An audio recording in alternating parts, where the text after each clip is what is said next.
जाजपुर जजाति Kesari medical college रे MBBS seat पर आरंभ होईछि एडमिशन प्रक्रिया। चलित शिक्षा वर्ष में 50 एमबीबीएस आसन पर नामलेखा अनुमोदन मिली।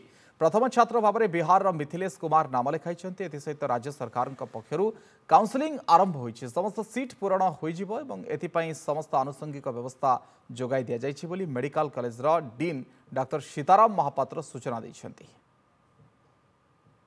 लेटर ऑफ परमिशन 50टा एमबीबीएस सीट पर मिली नेशनल मेडिकल कमिशन रो एवं तादरे 7टी सीट आमर एमसीसी दिल्ली रू ऑल इंडिया कोटारे आसीबे एवं 43टी सीट आमर state Odisha joint entrance examination रू आसीबे। ता मध्यरु गोटे ऑल इंडिया कोटा पिला ऑलरेडी बिहार रू आसिक एडमिशन नहीं गलानी फर्स्ट राउंड ऑफ काउंसलिंग रे। इवन ता सहित आमर rural health training centre urban health training centre भी जोटा आमर कम्युनिटी मेडिसिन रो दरकार से गुडाक भी रेडी अच्छी। निश्चित भाव में बहुत पिला मेरिटोरियस अच्छी सबू सीट फिलअप हम और निश्चित भाव में 50टा पिला सहित प्रथम वर्षर पाठ आरंभ।